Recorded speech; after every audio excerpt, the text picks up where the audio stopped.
Hey everyone, and welcome back to the channel. Today, we're not talking about the obvious. We're not going to spend 20 minutes rehashing why NVIDIA is a good company. We all know that. The H100, the Blackwell platform, it's incredible. But let's be honest, the 100x returns on NVIDIA, on AMD, on Microsoft, on Google, those ships have largely sailed. If you're buying NVIDIA today, you're not betting on a 100x return. You're betting on a solid market beating 2x or 3x over the next few years. And that's fine, but it's not the opportunity that changes your life. What if I told you the single most important company for the entire future of the AI revolution isn't one of them? What if I told you this company is the linchpin, the bottleneck, the one piece of the puzzle that without it, the entire $1 trillion promise of artificial general intelligence just stops? And what if I told you that, as of today, this stock trades for under $5? I know it sounds like clickbait. I know it sounds too good to be true, but you're here because you know I don't just look at balance sheets. I look at the technology. I look at the physics. I look at the bottlenecks. And right now, the entire AI industry is hurtling towards a physical wall. And this one, tiny sub-$5 company holds the patent for the battering ram. This is the company that will power the revolution. And today, I'm going to lay out the entire case for why this could be the next 100x investment. First, you have to understand the problem. And the problem is not what you think it is. The media, the analysts, they are all obsessed with one thing: compute. How many petaflops? How many transistors? How big is the GPU? We see these charts showing the exponential growth in model size. GPT-3 was 175 billion parameters. GPT-4 is rumored to be over 1.7 trillion parameters. The next-gen models from Anthropic, Google, and Meta, they're talking 10 trillion parameters. These models are not just getting smarter, they're getting astronomically larger. And to train these models, you need a cluster. You don't train GPT-4 on one GPU. You train it on a cluster of tens of thousands of GPUs all working together. And this is where the problem starts. The bottleneck isn't the processing itself. NVIDIA has solved that. For now, the bottleneck is communication. The bottleneck is data movement. Think of it this way: you can have the smartest brain in the world, a true super genius. That's your GPU. But if you can only feed it information and get information out of it through a tiny narrow straw, how fast can that genius really work? That genius is just going to be sitting there idle 90% of the time, waiting for data. That straw is the interconnect. It's the physical wiring that connects one GPU to another, and that connects the GPU to its memory, the HBM or high bandwidth memory. Right now, we use electricity. We use copper wires on a circuit board, and we have pushed copper to the absolute limits of physics. When you send a high frequency electrical signal through a thin piece of copper, two terrible things happen. You lose signal attenuation, and it gets hot resistance. To compensate, you have to pump more and more power into it. Right now, in a typical massive AI data center, 40%, sometimes 50% of the entire power bill is not for computing. It's for two things: moving data and then cooling the things that move the data. It's an insane, vicious cycle. We're literally building AI's future on a technology, the copper wire, that's fundamentally unchanged since the telegraph. It's inefficient. It's hot and it's slow. Not slow in human terms, but slow in AI terms. NVIDIA's NVLink is a brilliant piece of engineering to get around this, but even it is a stopgap. It's a wider, fatter, more powerful copper straw. But as these GPU clusters grow from a single rack to a full-blown warehouse, connecting thousands of units, copper just breaks down. The signal can't travel that far, that fast, without becoming a garbled mess of noise. This is the wall. I'm not being dramatic. Sam Altman's rumored $7 trillion project. He's not trying to raise $7 trillion to buy more H100s. He's trying to raise $7 trillion to solve this entire problem. From energy generation to new fabs to, you guessed it, the interconnect bottleneck. The industry has a name for this problem. It's called the data wall. And the only way to get through it, over it or around it is to stop using electrons and start using photons. The solution is light. Instead of sending electrical signals down a copper wire, you send a pulse of light down a tiny microscopic silicon wire. This is called silicon photonics. This isn't science fiction, it's already in use in high-end telecommunications. It's how data gets shot across oceans in fiber optic cables. But that's long-haul data. That's moving data from New York to London. The revolution, the one this $5 company is built on, is using photonics inside the data center, and not just between racks, but inside the server, and the holy grail, the absolute endgame, is co-packaged optics. This means putting the tiny lasers and optical engine right on the same package as the GPU itself. Imagine your NVIDIA Blackwell chip, and right next to the processor die, there's a tiny port that shoots out a laser beam carrying terabits of data. It's no longer a copper straw, it's a fire hose of light. When you do this, everything changes. 1. Bandwidth explodes. We're not talking a 2x or 3x improvement, we're talking 10x, 100x, maybe 1000x more data moved. You can feed the super genius brain as fast as it can think. 2. Power consumption plummets. Moving a photon uses a tiny fraction of the energy it takes to push an electron through copper. Your power bill for data movement and cooling drops by 90%. That money doesn't just disappear, it goes straight to the bottom line, or more likely, it gets reinvested in more compute, accelerating the AI race. 3. Distance becomes irrelevant. A photon doesn't care if it travels 1 inch or 1 mile. The signal is perfectly clean. You can build entirely new data center architectures, disaggregated systems where massive pools of memory, compute, and storage are all connected by a web of light miles apart, but acting as one single computer. This is the future. It is not an if, it is a when. Every major player, Intel, TSMC, Global Foundries, NVIDIA, they are all pouring billions of AD dollars into solving this. They know that the company that cracks the code for cheap, mass-produced silicon photonics will be the next TSMC.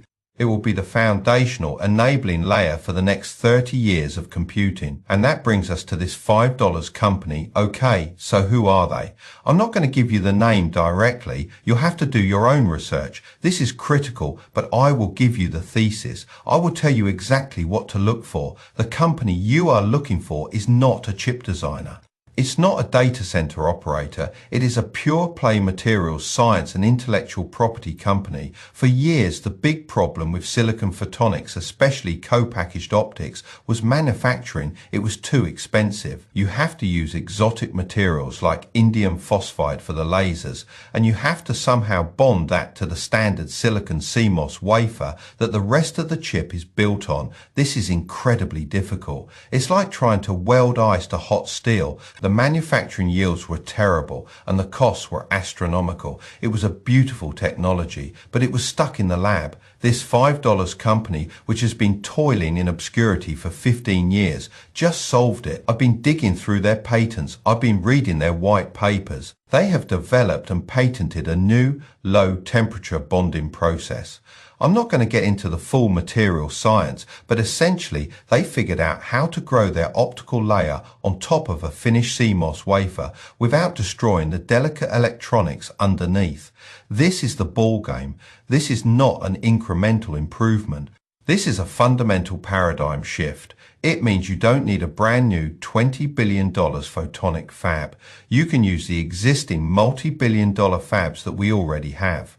Their technology is an additive process. It's a feature you add to the existing chip-making recipe. This makes their business model one of the most beautiful things I have ever seen. They don't have to build anything. They don't have to spend billions on capital expenditure. They license their intellectual property. They partner with the TSMCs, the Global Foundries, the Intels of the world.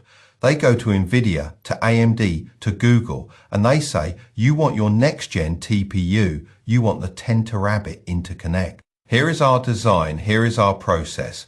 Pay us a royalty on every single chip you make. Now, why is it $5? Because for the last 15 years, they have been a ghost. They've been burning cash in R&D with almost zero revenue. Wall Street, in its infinite short-term wisdom, has looked at this company, seen no profits, and classified it as a speculative, money-losing R&D science experiment. It's been tossed in the bargain bin. It's been forgotten. But something just changed. I do this for a living. I read the boring stuff. I read the quarterly filings, the patent applications, the job postings, and for the last 3 months, the tells have been flashing bright red first. I saw a job posting. They're hiring a senior yield integration engineer. You don't hire a yield engineer when you're in R&D. You hire a yield engineer when you are trying to scale production. Second, I was looking at their latest 10Q filing buried in a footnote. They announced a new strategic development and licensing agreement with a major unnamed cloud hyperscaler. Now, who could that be? A Google, an Amazon, a Microsoft? It doesn't matter which one. It means the technology is out of the lab. One of the big boys has validated it and is now co-developing it for their next generation data centers. Third, and this is the big one, I saw a patent cross license. It was obscure, but it was between this $5 company and a major chip making equipment supplier. The kind of company that makes the multi-$100 million machines that go inside a fab. That tells me they are no longer just licensing the IP. They are now co-developing the tools to implement the IP at mass scale. Ladies and gentlemen, the R&D phase is over. The commercialization phase has just begun. The market has not woken up to this, not even a little bit. They are still looking at last year's financials, which are meaningless. We are looking at the next decade. If you appreciate this kind of in-depth analysis, the kind that connects the dots from the physics of a data center all the way to a balance sheet, do me a huge favor and hit that like button. It truly helps the channel and tells the YouTube algorithm that we're doing real work here, not just reading headlines. And if you have a friend who is also a serious tech investor, share this video with them. They'll thank you for it. So let's talk about the 100x. How do we get there? Right now, this company, let's say its market cap is around $400 million.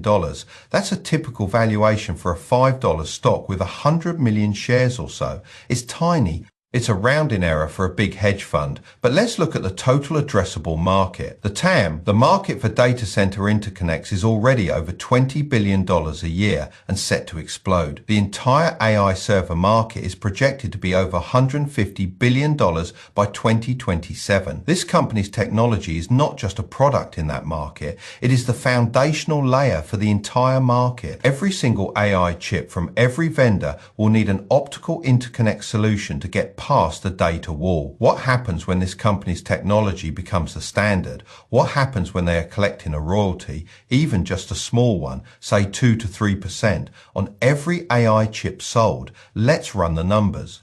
If the AI server market is $150 billion and this company's IP is inside just half of that, well, the numbers get insane very quickly. A 3% royalty on $75 billion in hardware is over $2.2 billion in pure high-margin licensing revenue, not profit revenue. What kind of multiple? Does Wall Street put on a high-margin, fabulous IP licensing monopoly 10x, 20x, 30x? Let's be conservative. Let's say they put a 20x multiple on that $2.2 billion in revenue. That's a $44 billion market cap. Today, the market cap is $400 million. A move from $400 million to $44 billion is a 110x return, and that's the conservative case. That's only on AI servers. It's not on 6G telecommunications. It's not on automotive LiDAR. It's not on the consumer applications that will come after. This, right here, is what we call an asymmetric bet. The downside is you lose your $5. The technology gets leapfrogged by something we can't even imagine, and it goes to zero. That is a 100% real possibility. This is not an ETF. This is not a dividend stock. You should not be betting your rent money on this. This is speculative, high-risk venture capital, but the upside is not 2x. The upside is a generational shift. The upside is that you own the company that built the transistor for the photonic age. This is the kind of research I live for. This is what I do day in and day out. And this is the kind of deep dive idea I share with my subscribers every single week. If you haven't done it yet, now is the time to hit that subscribe button and turn on the bell because you are not going to want to miss what's coming next. So, to recap, the AI revolution is not about compute, it's about data movement. The current straw made of copper is breaking, the industry is hitting a physical wall. The only solution is light, silicon photonics. A tiny sub-$5 company, ignored by Wall Street, holds the key patents for manufacturing this solution cheaply and at scale. The tells in their filings and job postings show that they are moving from R&D to full-scale commercialization. Right now, this isn't a stock.